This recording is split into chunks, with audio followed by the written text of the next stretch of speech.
Okay, well, good day, everybody, and welcome to IEAGHG's webinar. Our webinar today is on COP28, and we're very fortunate to have Arthur Lee, who will provide us with some details on the negotiation outcomes from COP28. Arthur's a Chevron Fellow and Principal Advisor at Chevron, and we've done this with Arthur for a few years now. It's very valuable because Arthur's a veteran of COPs. He started in 1999 at COP5. So we get a particularly learned view from Arthur in these webinars. I'll also provide a small input as well. And at the end, we will take questions, and we will intend to have time for questions at the end. So please put those into the questions box. So Arthur's going to be driving the slides from California. We're at 6 a.m. in the morning, so good morning to everybody else in California as well as Arthur. Next slide, please. And I have to show this, our disclaimer, that we are, as IEAGHG, we are a technology collaboration program under the International Energy Agency, but we are not the International Energy Agency, so anything we say does not reflect them. Next slide, please. And this is just a quick introduction to us. If you're not familiar, we're an international research program founded in 1991, and we focus on carbon capture and storage and increasingly engineered carbon dioxide removal, and we produce reports and information that are impartial and independently peer reviewed. Next slide, please. And our main activities are funding research, funding studies, producing reports, over 370 reports on all aspects of CCS and increasingly CDR. We run expert networks on different aspects of CCS, such as monitoring, risk management, costs, etc. We run two conferences. We run the largest conference on CCS, the GHGT series, and we also run the post-combustion capture conference, and we are involved also in the negative CO2 emissions conference. And we run the main international CCS summer school. We've done 14 of those now. And very importantly, the call for applications for the 2024 summer school is open with a deadline of the 5th of February. So if you'd like to join our 708 World Changing Alumni, please send your applications in. Next slide, please. And very importantly as well, our main conference, the GHGT series, it's in October in Calgary. Very excited to be taking it there. And the call for abstracts is open, and the deadline is next week, 16th. So please share your work with the rest of the world through our conference. Next slide, please. And with all our activities, we are also proactive in sharing the outcomes, the information, the knowledge in various regulatory and policy environments, in particular here in this context today in the UNFCCC and the COPs, and also, for example, in the London Convention with the only active CCS organisation, and also very importantly with the IPCC, where we are expert reviewers. So next slide, please. And we do all of this, thank you very much to our members, 38 countries and organisations. Many thanks to them for funding us. Next slide, please. And so today it gives me great pleasure to introduce Arthur Lee, who is the Chevron Fellow and Principal Advisor in Corporate Strategy and Sustainability at Chevron. And Arthur's been at Chevron for 30 years. In this role, he was appointed by the Chairman and CEO of Chevron in recognition of his expertise in this position of Chevron Fellow in 2008. He previously has been in the US EPA. Over the years, he's also been involved in the IPCC, both as an author and as a review editor, including in the last AR6 round. Arthur's also a board member of IETA, the International Emissions Trading Association. He's been very involved in IPCCA as chair of the Climate Committee in the past. And more recently, he's a member of the board of the Scientific Councilors Climate Subcommittee for the US EPA as well. And most importantly for us today, as I mentioned before, Arthur is a veteran of COPs since 1999, COP5, and where Arthur follows the negotiations, particularly the technology-related negotiations. So we're very fortunate today to have Arthur to share his wisdom with us on the outcomes of COP28. So over to you, Arthur. Thank you very much, Tim. Just a quick sound check again. I'm okay, right? Yes. My volume? Okay, good. Yeah. Very good. Okay, so thank you again, Tim, and it is indeed a privilege to be here to talk to you all about COP28, some summary highlights, what's called the UAE consensus. I just want to mention one quick thing. I'm actually also a member of the EXCO, the Executive Committee of the IEAGHG, which is again a great privilege to be a part of the team at the IEAGHG. So thank you again, Tim and Tim. Thank you. I just want to note about these photos. Most of the photos I took, there are some, there's in fact several that are from the UN itself. So I have, of course, I need to and should give attribution to UNFCCC Secretariat photos and videos, some of which you'll see, and a couple of photos that Tim himself, or several photos that Tim himself took in this slide deck, and they will and Tim will point them out to you, but also I will point out at least one of them to you too. Okay, so that was the scale of the negotiation. You can see the slide before, and the point of this COP28 has been that just so everyone understands, be on the same page. The reason that the UNFCCC, the Framework Convention on Climate Change, actually is a reference to not only the treaty itself that came into force in 1994, but it also refers, when I talk about it, it refers to the Secretariat. So whenever I say UNFCCC, it also means Secretariat and the negotiations itself. And so these complex negotiations, every year when they do this, they have to, it's mandated actually by the UNFCCC to have these annual summits to implement further the decisions all the way from 1994 from the UNFCCC when it came into force, and then throughout the years, the annual refresh of implementation of the Kyoto Protocol, that was in 1997, and then 18 years later, in 2015 at Paris, that became, of course, the well-known Paris Agreement. So every year we do this because it's mandated by the original treaty, UNFCCC, and then each of these following subsequent legal instruments, Kyoto Protocol and the Paris Agreement, these are legal instruments. They all need to be implemented, and every year that process continues. And because the COP itself, COP is also a reference to not only the negotiation process, but the COP is also referenced as the body, the supreme body of all the countries, basically almost all the countries in the world, except for a couple that may be more like failed states.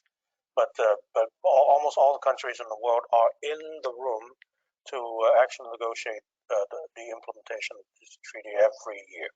Okay, so the three words, unite, act, and deliver. Those three words were ubiquitous in the conference venue. You can see them almost everywhere, and certainly when the idle screen comes up, you can see that at times also on the electronic platform. And it's important to note that because this was the first time a global stocktake has been mandated by the Paris Agreement. Okay, so the Paris Agreement has certain unique mandates, and this was one of them. The global stocktake is intended for the world to take in all kinds of information, including, of course, a scientific basis for climate change. And the IPCC was very much heavily involved in terms of the basis of these findings. So So in this first stock take, the scientific community shows that there's this significant gap between the Paris Agreement goals and the reality of the trajectory of the emission path that we're on right now. Okay, even though there has been some improvement since the Paris Agreement, the trajectory seems to be flattening out a bit, but there is still that reality that if we don't do more, if we don't accelerate the energy transition, the scientific community is projecting a range of anywhere from about 2.2 to about 3.5 or 3.7, I think, degrees Fahrenheit. So that's the range by the end of the 2100. Okay, the goal, of course, is 1.5 to no more than 2 degrees. And so we are nowhere near that at this point. And also, according to the words of the IPCC itself, the climate impacts are themselves, they are intensifying. Not just the temperature is going up, but that the impacts that are derived from the change, the climate impacts themselves are also intensifying. So the important headline that came out of this, there actually, to me, there are many important decisions, but the one that caught the eyes of the world the most, of course, was that there were these negotiations around phasing out of all fossil fuels, and that was the beginning of the negotiations, and that traces itself back to COP26 in Glasgow, when the decision was made then to say phasing out of inefficient fossil fuel subsidies and phasing down the use of coal. Okay, so those words were stem from or rooted from COP26. So as the COPs continue, at this COP, the word phase out, of course, were again offered as the words to be used in the decision text. But there were lots of pushback, and the pushing back from the Arab group and also from the African group was that phase out was just unacceptable. So so the language that was offered up was in one of the first draft in the final text was reducing both consumption and production of fossil fuels. Okay, so that was offered up. And of course, it was roundly rejected by parties such as the European Union and the United States. Okay? So they objected to this and pushed back very hard on this. So finally, after some overtime negotiations, and overtime meaning that not only do they negotiate in the day, but they also negotiate overnight. And so overnight negotiations, the words became finally, the compromise was reached to be transitioning away from fossil fuels in energy systems. Okay, and it's also very important to note that in the text itself, there are lots of details, and there's be one slide later that I can show little details. But the detail shows that renewable energy and energy efficiency are both important. Okay, and one of them has to be renewable energy has to be tripled. And also the energy efficiency has to be doubled, and there's a certain time frame involved to that. Now, there's also an explicit mention of the low carbon hydrogen production. There was explicit mention of CO2, of carbon capture and geologic storage. Okay, so both of those are also mentioned.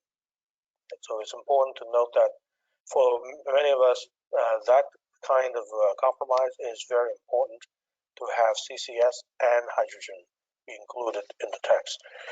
And there was also in fact, there was paragraph 29 that also recognizes the role of transitional fuels in energy security. Now, some of you might ask, what does that mean? For many of us who observed this for a long time, that is simply the words for natural gas, for example. Okay. Now, natural gas in this case is just a transitional fuel as depicted in the decision text.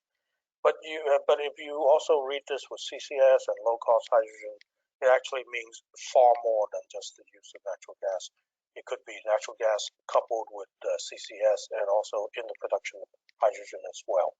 So in this compromise, I think therein lies a lot of opportunities for the fossil fuel industry, for some of us in the industry to actually contribute a lot more to the solutions of climate change. Okay, so there are other important decisions as well beyond the headlines or below the headlines, if you will. There's adaptation. Okay, for the longest time, the Paris Agreement really spells out that 1.5 degrees to 2 degrees goal. Okay, so that was really the focus. But at the same time, adaptation, as the scientific community is pointing out to us, impacts on climate change are intensifying. And even if we do a lot in the next few years, those effects are already here and they are intensifying. So adaptation is certainly important as part of the discussion process, negotiation process. Just transition, mitigation work program. Just transition is important to many in the existing industries who might be displaced, including communities and employment of people in the communities.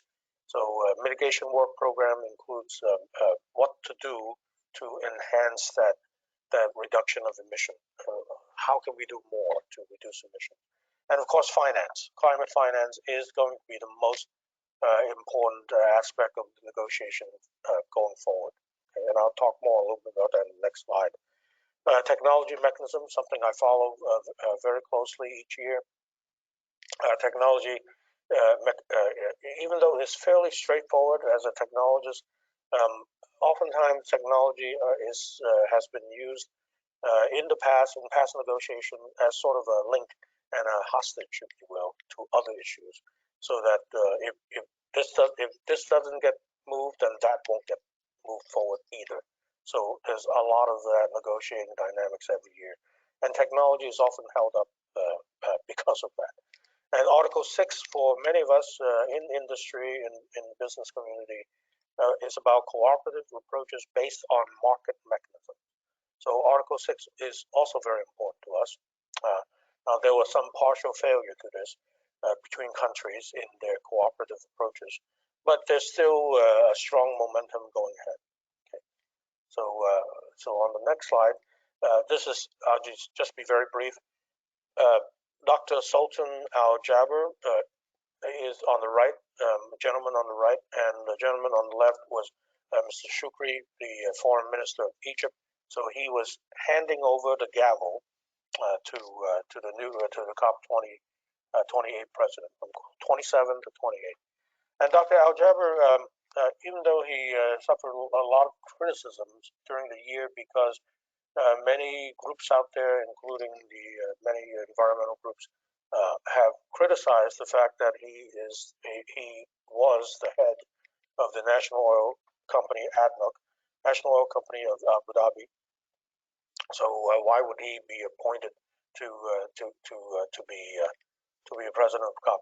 So as it turns out, Dr. Sultan Al-Jaber was actually a very effective mediator, effective chair of these sessions, and I think he did it in ways that reflect very tight and good management skills. He also appointed a second in command who got the title of CEO, even though he is the president. So he was able to do this very well in terms of mediating. Okay.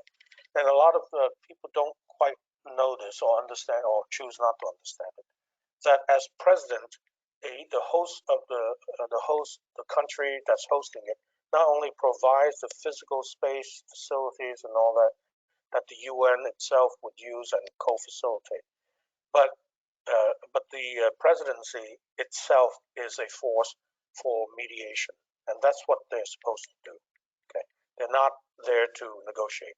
Okay, they're there to actually help everyone else negotiate and help everyone else bridge and mediate differences, especially in the second week of these very intense negotiations, which, as I said, sometimes in the latter half of the second week can go overnight, from day to night, and just continuous negotiations. And this mediation role is very important to any presidency. And from all accounts, I think the diplomats and other staff of Dr. Al-Jaber was very effective in bridging those gaps.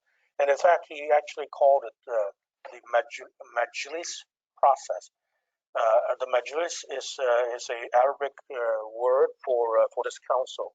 That at the end, he called this council of all the countries' ministers at the highest levels. That they basically it's a process that many of us would be familiar with if you study negotiations. It's a process that at the end you have to get everyone at the table, and that's what he did. Everyone at the table, and there are variations in this form of process. I think in this form of the process, only the head of delegation can be there, or sometimes plus one.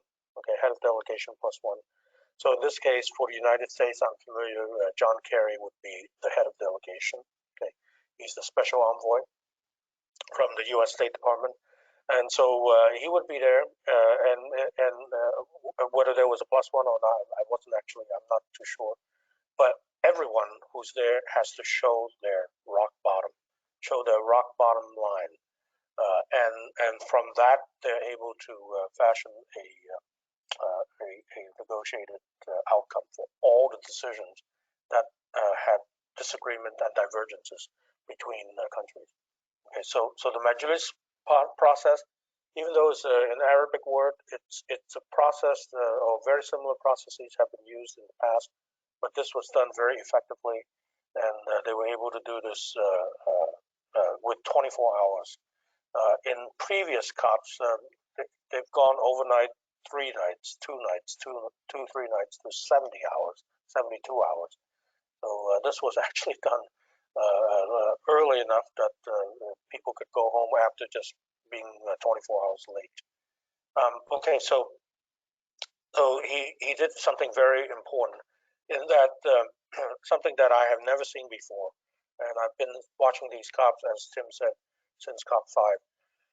A major decision was actually announced in the opening ceremony. Okay? I've never seen that before. Okay? This major decision was about the loss and damage fund that itself was a very controversial item for many COPs, many years. Okay? So this fund has now been operationalized, and there's even a trustee named. The World Bank is being named as the interim trustee. And at the same time, during the opening ceremony, several countries actually several countries actually responded quite quickly and with some enthusiasm too, to pledging millions and millions of dollars. So when I was watching this in the opening ceremony, I was writing this down. It was roughly 500 million, but at the end of the first week, it was much closer to over $700 million. Now, this is good money, and it's still a lot of money. If anyone could say it's a lot of money, but in terms of the overall finance, and I'll talk a little bit more about that in a few minutes, is that it is actually still a drop in the bucket. Okay, even though it's $700 million. Okay? So, and it was important to get that going. So Dr. Al-Jaber understood the psychology of negotiations as well. If he wanted to have successful outcomes, he wanted to actually set up this very positive atmosphere, so that the negotiators, especially the hard-nosed technical negotiators, when they get into the room and start really rolling up their sleeves and negotiate hard, they would at least have a positive momentum going. Okay, so global stocktake, as I mentioned, is the headline-grabbing decision because the Paris Agreement requires it every 5 years, and this is the first. 2023 is the first official stocktake. Even though there was an unofficial one 5 years ago in Fiji. Okay, it was not held in Fiji, but it was held in Bonn. That's another long story. But so there was an unofficial one, and at that time the Fijians called it the Talanoa Dialogue, named after their council process, similar to the Arabic process. So here, the first official global stocktake really used the IPCC and a lot of the reports and many reports out there, analyses that have been done by the community. And I'm sure at some level, even all the things that the IEAGHG had produced about CCS, hydrogen, all that have been included in the thinking of all this. So it's important to note that the global stocktake indeed is a very wide process, very large, very broad process that has been ongoing for the last couple of years. And in that, the scientific community just found that there's a significant gap, and that, as I said before, the IPCC said the effects themselves are intensifying. Okay, now it's not often that that people do not welcome the science, and they have welcomed the science. But I will say I was during the June session when there was the technical negotiation by basically all technical people from these parties. There was a split and disagreement about the science, and the two parties that were most vocal, they've calmed down now during these negotiations. But in June, it was very apparent that two parties were very adamantly opposed to calling the IPCC and the best available science, calling that into question. So they've calmed down now and moved on, which is good. Okay, and then of course this is all about the transitioning away of from fossil fuels in energy systems. And I said already, paragraph 29 also spells out the transitional fuels have a role to play in energy security.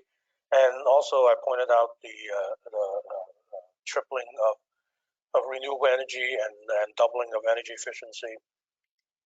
And also, and that's all by 2030, by the way. I should have set the time frame right there in paragraph 28A. Okay, it's very obvious here. And of course, accelerating efforts in doing all these things with zero and low emission technologies, including CCS and low carbon hydrogen. Okay, so it is important to note that CCS has a very explicit role being recognized by parties. Okay, in the convention. Now it's important too I want to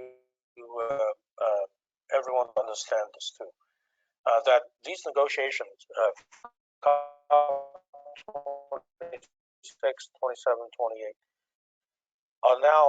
have now really reinterpreted Article 4 of the Paris Agreement, and this is in this last paragraph here on the left. Okay. So you can read it quickly if your screen is not too small. In order to achieve the long-term temperature goals set out in Article 2, parties aim to reach global peaking of greenhouse gas emissions as soon as possible, recognizing that peaking will take longer for developing country parties, and to undertake rapid reductions thereafter in accordance with best available science. Again, the phrase best available science wasn't always welcome in IPCC. So as to achieve a balance between anthropogenic emission by sources and removals by sinks of greenhouse gases in the second half of this century. Now, this is a very long article, okay? Granted, it's a very long article, and many of us, even including me, have had the habit of shorthanding everything, and so it became net zero. Okay, the words net zero have never appeared anywhere. Paris Agreement, nowhere. Okay, I just want every people to understand that. So by shortening net zero, it's good that it's convenient. It's a term of art now, but we also lose information, and you can see that we lost some information when we say net zero. It's about the second half of this century, okay, and it also is actually there's a balance and removals, okay, by sinks. So it's important that we note that the original legal text actually has all these words in there, okay, that people have somehow forgotten because we have shorthanded the words. Okay, so second half of the century. Now, so the words on the right, you can see that the time frame has now accelerated. So that means it's tantamount to these decisions now from COP26, 27, 28 have now become much more assertive and more aggressive in accelerating the time frame. Okay, it's not just talking about second half anymore. The emphasis is now on 2050 and even before 2050.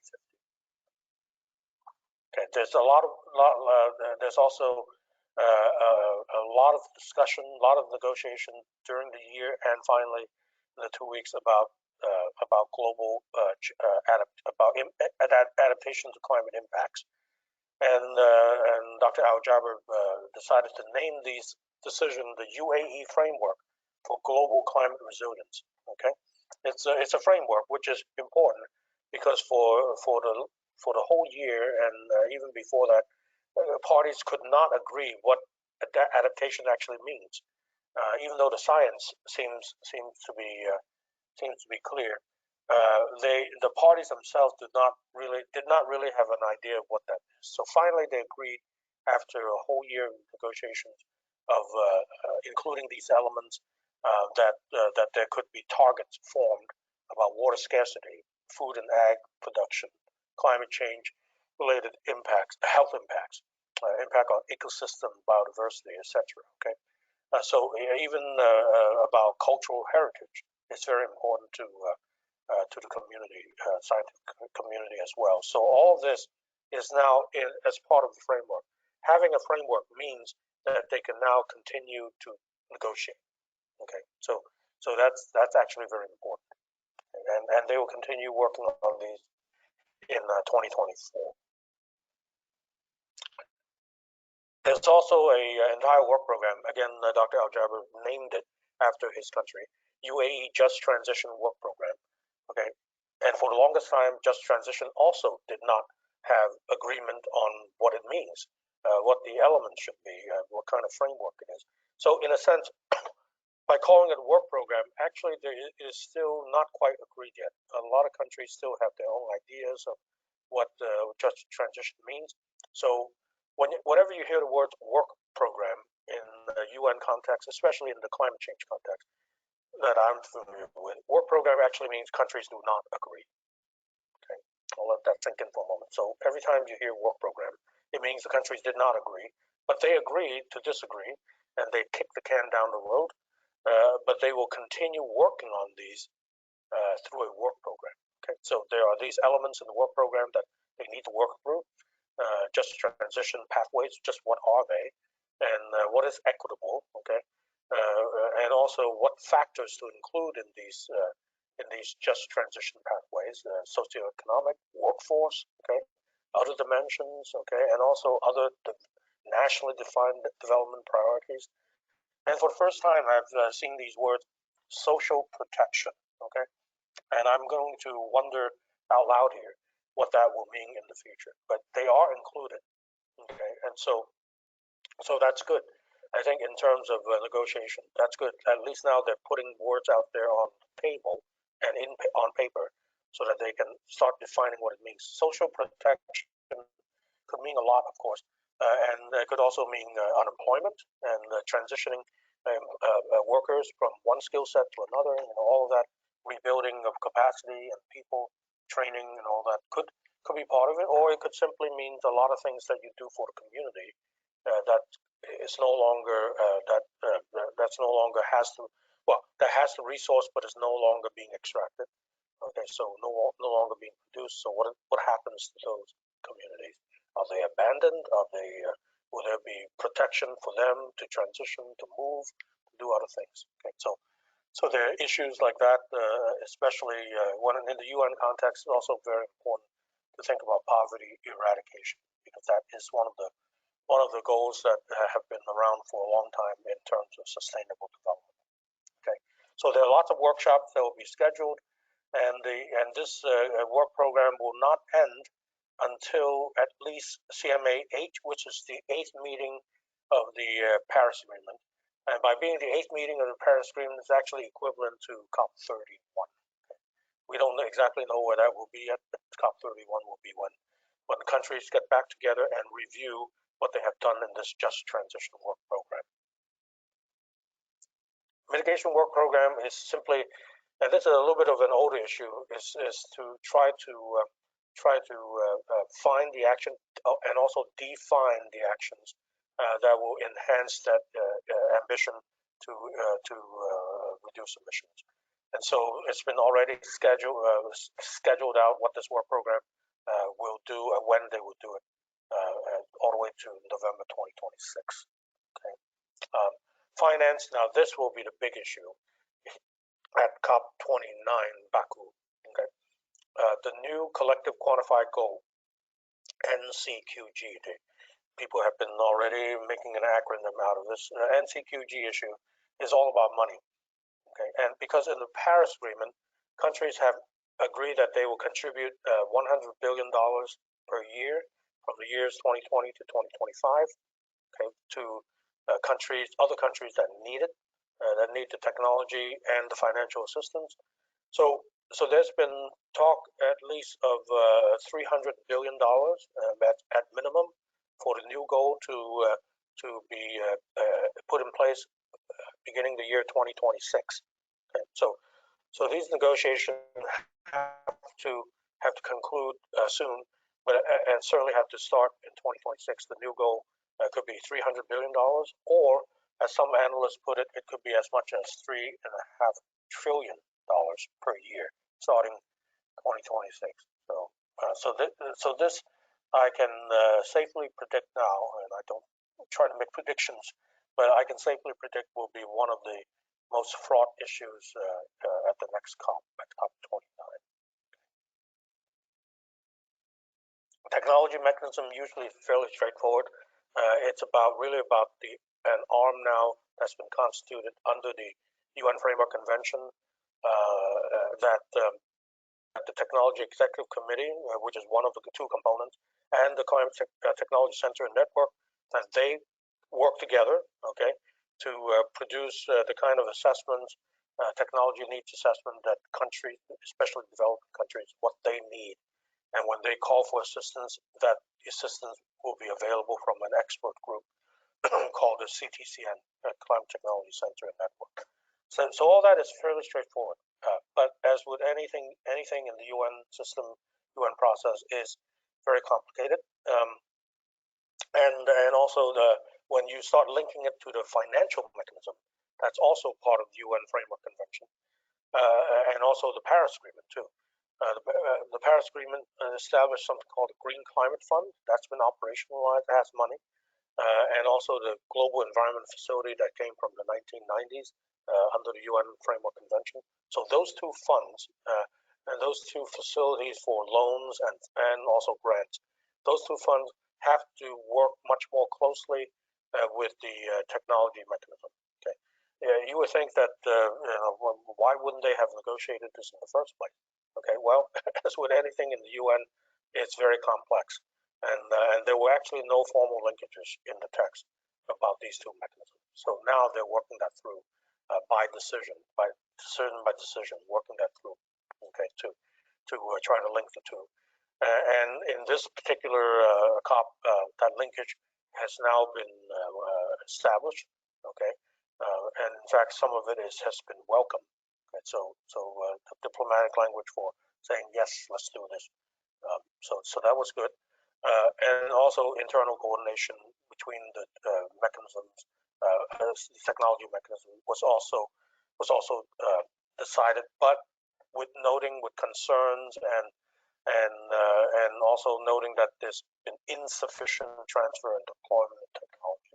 Now, I'll tell you this, I'm familiar now with the budgetary process of the technology mechanism. Basically, the CTCN has a very small budget. Every year, I think it has about $5 million US. Now, think about $5 million, what you can do with that. Okay? And I'll just leave you to think about that. $5 million for many of the developing countries to request assistance. So what kind of assistance do you think they will get? A lot of paper studies. Okay, so $5 million does not go far. Okay, so 6.2, Article 6, paragraph 2. For many of us, Article 6 has been one of the linchpins for the Paris Agreement, because it really does allow countries to get together and cooperate in terms of market-based mechanisms to trade these things called internationally transfer mitigation outcomes. And that's important to have these things. And in COP26, it was already agreed that there were a minimum set of rules that allow countries to move forward to sign up with each other bilateral agreements to trade. Okay, so that's been very active, actually. A lot of countries have already signed up with each other to do that. In fact, I just read in one of the trade newspapers that that two of the countries have now actually started transferring ITMOs too. So that was done for the very first time in the last week. So there are at least more than 10 to 20, I think, countries that have now these bilateral agreements, and it's going forward quickly. Now, what happened though at COP28 was that the European Union and I think other countries started disagreeing with each other about some of the new rules that they want to put in. And these new rules really do not affect countries doing the bilateral arrangements. These new rules would have added actually more consistency, more details about how all the countries ought to agree to this. But it doesn't stop them. And countries without the new rules will still be doing these agreements anyway. So the failure for the countries to reach agreement on these new rules actually do not actually stop this kind of trading, and country will continue to do that. Okay, so the party that was most adamant about the new rules, making them more stringent and also more consistent, was actually the European Union. Quite surprising. The European Union has always been fairly good in terms of supporting the carbon markets, but because of their very strong stance on certain issues in 6.2, other countries disagreed, including the U.S. The U.S. disagreed with the EU, and so this failed. But again, does not stop countries from doing trading already. Okay. Now 6.4 is a different story. 6.4 is a UN mechanism. Okay. So there was a failure here too to agree, and those issues were very detailed, detailed about removals, about definition of removals, and what conservation enhancement mean of forests, for example. So those things will now delay the implementation of Article 6.4, this UN mechanism, by at least 1 year, probably 2, most likely 2 years, okay? But minimum of 1 year, because they will not complete negotiation of this until COP29, and then it will take at least a year to operationalize some of the new rules.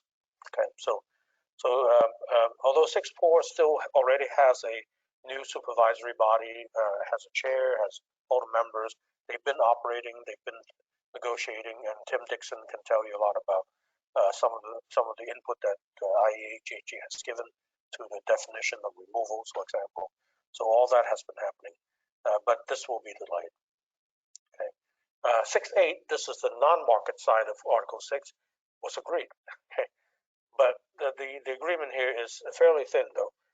It is the countries still have trouble understanding or defining what non-market approaches actually mean. So I had to go back to Glasgow text, the COP26 text, to actually get an idea of what it could be. And these are the elements right there on the right side, what they could be. So that means that there's a work program. Actually, there's a work program that they had agreed to.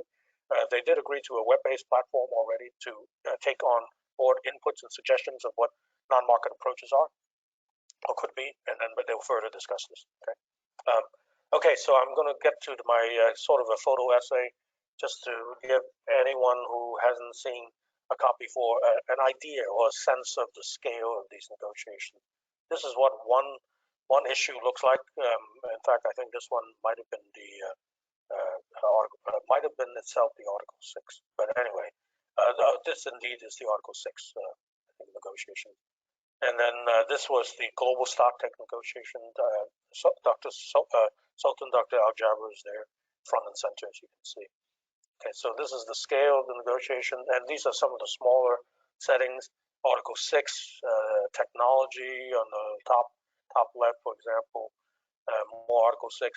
And just to emphasize the point again, okay, when a country becomes the president of the whole COP, or a country becomes a co-facilitator, they have to delegate a lot of that negotiating responsibility to others in the bloc of countries where they're part of. So for example, Saudi Arabia, Maria Al-Jishi, the woman in the middle there in the lower photo there, she is the co-facilitator together with Pierre Stensen of Norway. So he too had to give up some of that influence in the negotiating process. The Norway itself and Saudi Arabia itself has to give up some of that, so that their delegates from the surrogates, I should say, in the bloc negotiating countries can take on some of their role. But during the chairing or co-facilitating process, they have to be very objective. They have to be seen as very objective and produce very objective outcome. So that's and she did a fabulous job in I think this was actually 6-2, I think. So anyway, so yeah, so it's important to that I give you that sense of the process itself. Okay, more of these negotiations, the photos that I've taken.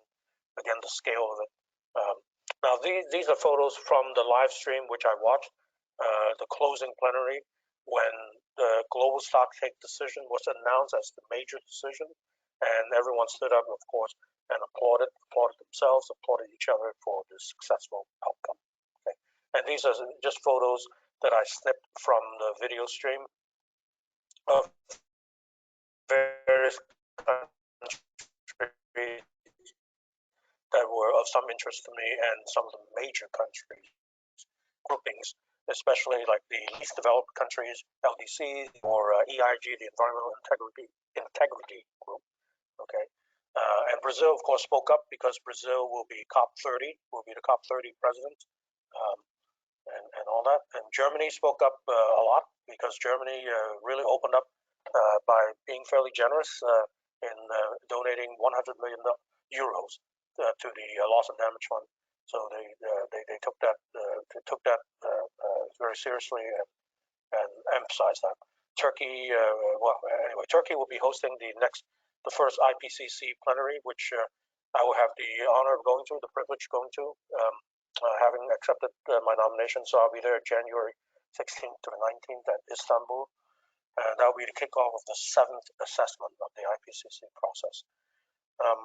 Okay, so just more of these countries. The Pope was in spirit, if you will. Sorry for the pun.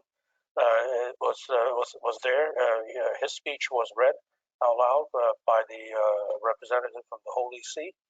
Okay. Now I just want to get to the NGO slides. Many of us, including Tim, actually,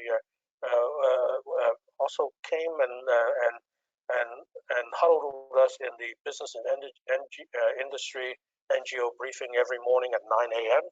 And these are very important meetings. And I think for other groups as well, they have the same process. Well, they have the same meeting slots. I don't know whether they have the same process, but they have the same meeting slot. So Sandra Haney was very good in representing us, and children and youth. I will say one thing about children and youth. Children and youth were very angry. Okay, they've been angry, I think, since COP25. I think they've been very angry, and she was no exception. I'm not sure how they choose the representative to speak at the closing plenary, which with all eyes of the world upon them, but they were very angry. Okay, and they rejected categorically everything, all the consensus, every decision. They just rejected everything. Okay, environmental NGOs did not reject everything, but they expressed disappointment and expressed some rejection of many of the decisions too. Okay, farmers, their indigenous people. She actually was a First Nation from Canada.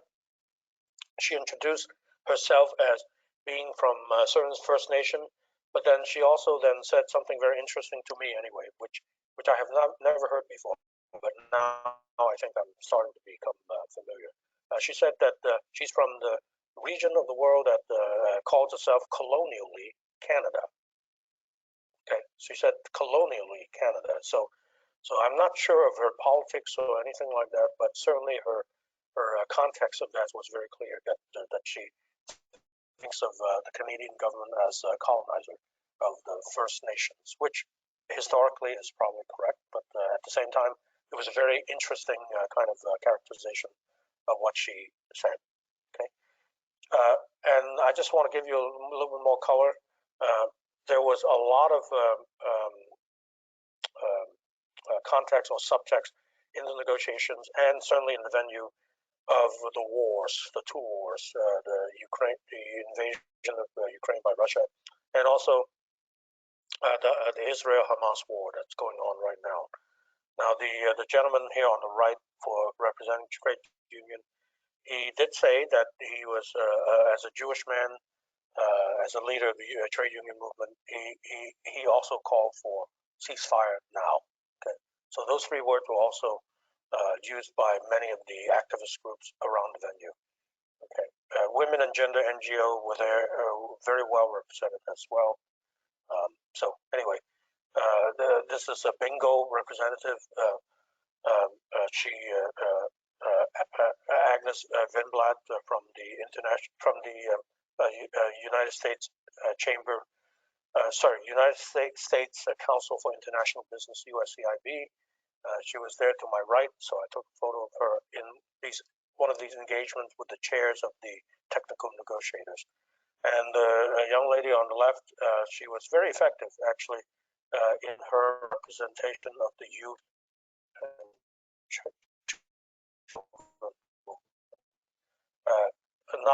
Not as angry as what I showed you, but during the week she represented her group very well in those discussions. Okay, just more photos. Okay, more photos of the negotiation. This is actual negotiation right there. People actually have to huddle and talk through things. And more discussion. Here's one I should highlight a little bit. This is the CCS, one of the CCS discussion that Tim and I went to, and Catherine we went to. This is Rebecca Schultz, the Environment Minister of Alberta, and this is Danielle Smith, I think. Danielle Smith, the Premier of Alberta, or in the U.S. terminology, she would be a governor. She's the Premier of Alberta. Okay, so this was a CCS side event that we went to. Here's what Tim will say. Tim? Hi, Arthur. Have you moved on to the next slide? I have. I'm sorry. Have I been stuck on one slide all along? I'm just waiting for it to progress. There might be a delay. One more. I'll just say to attendees that we will continue to 5 past the hour. That was the intention. Here we go. That's it, Arthur. Thank you very much. So thanks. So Arthur has got into the side events. So we've heard great detail on the negotiations, and the idea of the side events is that they feed information in to the negotiators and negotiations. And as IEAGHG, we're active there with our partners at the University of Texas. We have been successful for the last 9 COPs in securing an official UNFCCC hosted side event. And at this one, again, it was the only one on CCS. And that's with our partners also, CCSA, International CCS Knowledge Center, and Bologna. So this is really important to have a UNFCCC hosted event. We focused it on cement and CCS, not knowing then that the Global Cement and Concrete Association were going to do a lot there as well, but that's all good. And this really reaches outside of the normal CCS audiences to those who may be interested in learning about CCS. And we focused it on, are the advancements in developed countries moving fast enough to help those in developing countries? And you can see the panelists that we had. And the conclusion that we reached was to that question was yes, and significantly helped by the Global Cement and Concrete Association, Claudia Laria, who is now doing work in India in helping them with CCS and on cement industry. And our second event was very kindly hosted by the Clean Air Task Force, and that focused on CCS in small island developing states. Very significant here, we're enthusiastic about South-South collaboration between developing countries in the global South. This is a great example of knowledge and developments in South Africa being shared and used by Trinidad and Tobago, who were then assisting Guyana. And for the first time at a COP, we had Timor-Leste presenting the activities there that are being supported by the World Bank. So really good. Next slide, please, Arthur.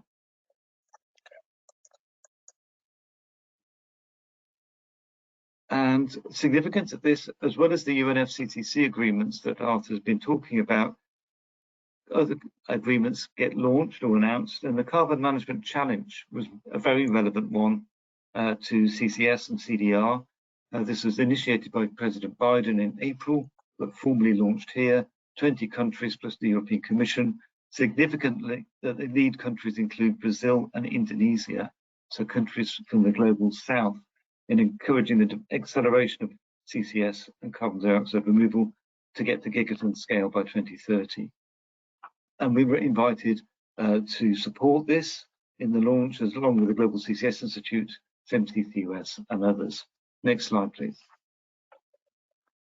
Now, this is something I could talk for a long time on, but we don't have time.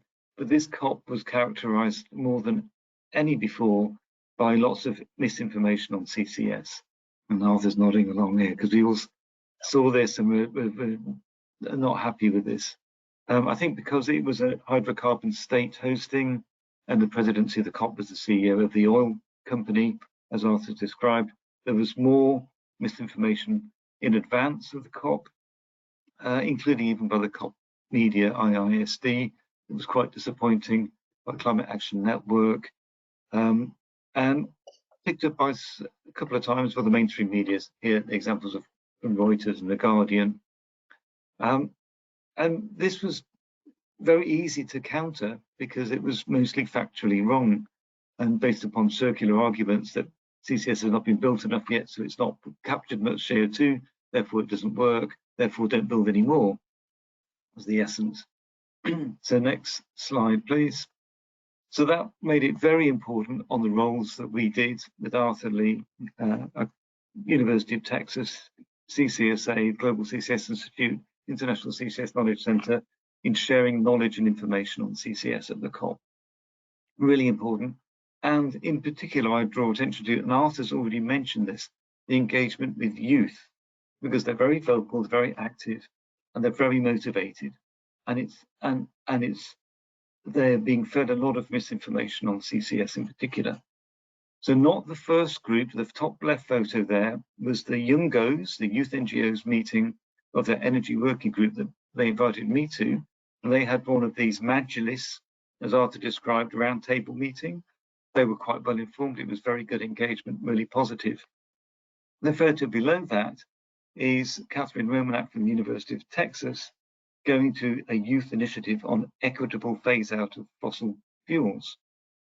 And that was much more misinformation fueled.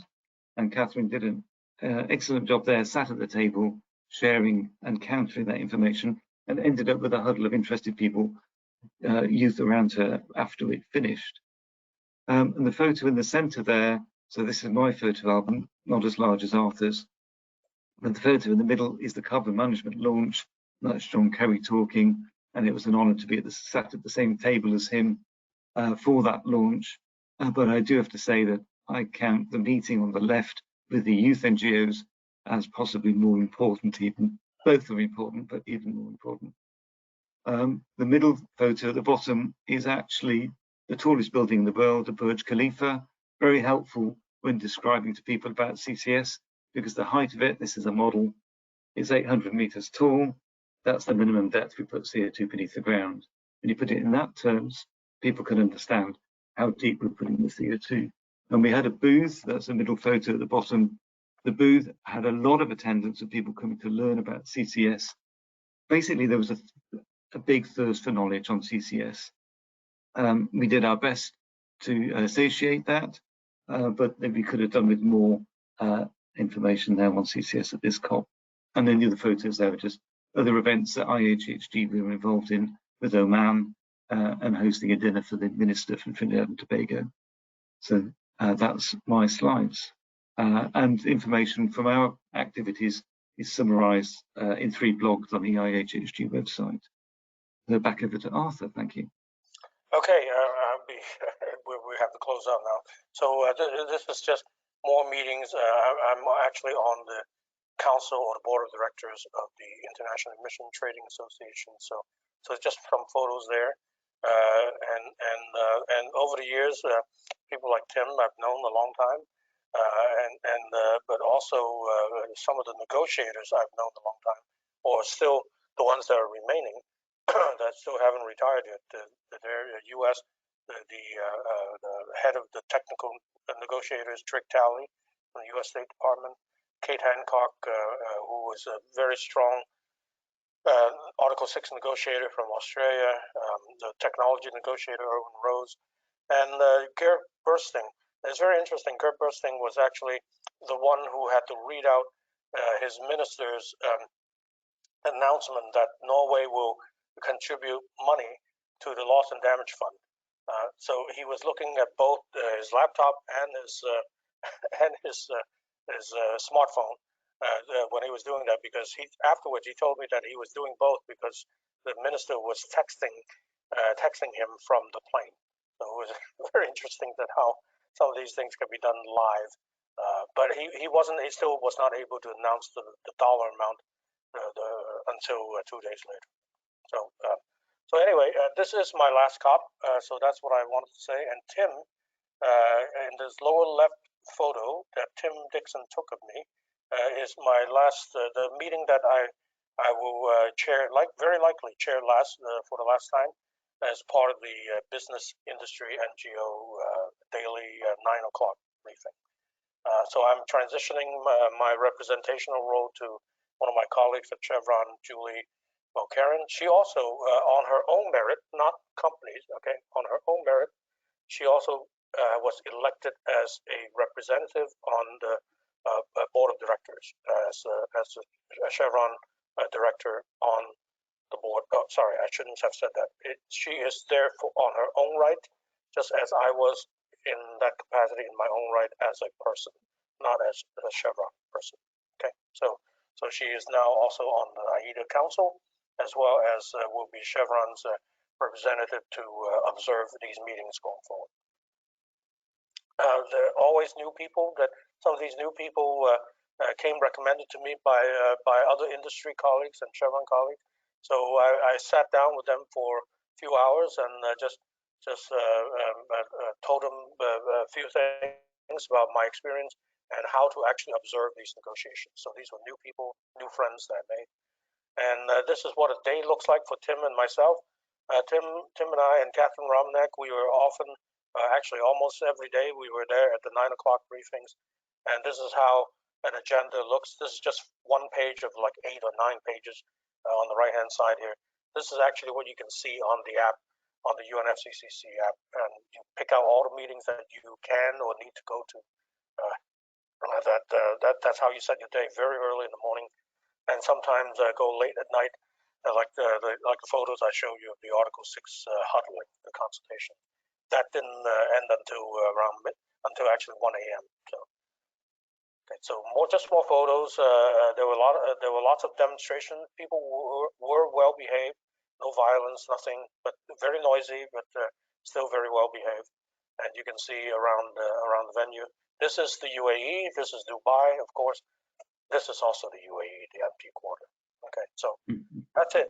Thank you, Tim. Arthur, thank you very much. We're almost at the time, but we have 2 questions I'd like to get to you. So if you could leave the last slide up, actually. Okay. So thank you very much for that, Arthur. So having been to so many COPs, how would you rate the significance of this COP in a scale of 1 to 5? And what was the one thing or decision missing or lacking in this COP, and what was it? Okay. Well, let me answer the second question first. I think what was to me perhaps what was really lacking and failed to achieve consensus was actually that Article 6 negotiation. While I don't fully agree that countries needed all those bells and whistles on Article 6.2, it would have been actually fine to get a little bit more consistency in some of the rules across countries, but they're not absolutely necessary. Okay, so to me that was missing, but it was still important, and that 6.4 should also get done. So that to me is one of the biggest missing pieces. Now, Article 6 has always been called the cooperative approaches, cooperative mechanisms. Okay, so it's always been ironic to me that how long it took for from COP24, 25 to 26 before Article 6 actually got an agreement. So the cooperative approaches between countries were actually the longest to be agreed to at these COPs, which to me has always been that epitome of irony. Okay, countries just had trouble cooperating. And on a scale of 1 to 5, yeah, the significance? 1 to 5. Well, the significance of this, yes, is that I would say that this is not as significant as any of the legal agreements when they were negotiated, like the Kyoto Protocol in 1997, and of course in 2015 the Paris Agreement. Now those were real big years to actually get the legal agreement. Every year these are the implementation decisions. Okay, I just want everyone to understand that there's a difference between implementation decisions and the actual legal agreement itself. Those would be 5, definitely 5, or even to me beyond the scale of 5. Okay, but very important. This is important. I would say that it is first time that CCS, hydrogen, and all that have been mentioned explicitly, even natural gas, and of course doubling of energy efficiency and tripling of renewable energy. All that have been spelled out in the decision form, which is important. So I would say this first global stocktake is probably 3, 3.5 to maybe even 4. So between 3 and 4, I would say. Okay, thanks, Arthur. We do need to wrap up actually, but just is it possible to say what can we look forward to at COP29 in a couple of sentences? I think you've said finance already. I did, yeah. Finance will be very important, and I think we already have that framework now for on adaptation. So there will be some kind of some kind of work program towards that. I think those will be very important as well, because because we have the 1.5 degrees to 2 degrees. That's a quantitative goal for mitigation. Now, just what is adaptation, right? Adaptation could be very wide-ranging across the entire economy. So I think it will be a difficult set of negotiation to even define what those are and the metrics for those. Okay, the metrics, any kind of quantitative metrics, and whether any kind of regional metrics have to be done or maybe left up to the countries themselves. So all that will be very, I think, important in the future because that's always been lacking in the Paris Agreement. Okay, thank you. Okay, that's great. Arthur, thank you very much. And on behalf of our audience here, thank you for sharing your wisdom and your insights. Really valuable. And we're going to miss these next year if you're not available, or if you have a different hat on, you might be still available. But they're always open there. But thank you very much. And the significance of the subtlety of the ambition changes from the text of the Paris Agreement to net zero by 2050. That's important. People just take it for granted, but it wasn't there. But it is there in intent now, as you point out. So thank you very much, Arthur, for sharing, for getting up so early in the morning, 7 a.m. there now. Thank you for sharing your wisdom and your insights. To the attendees, there will be a recording of this available afterwards through the IEAGHG website. And lastly, thanks to Tim Wilson, the IEAGHG Communications Manager, who's behind the scenes making our GoToWebinar software work. And lastly of all, thank you very much to all of you who've been listening your interest, and happy to take questions by email afterwards, and Arthur and I will be happy to follow up. So thank you very much, everybody, and have a good day. Thank you. Thanks, everyone. Bye-bye.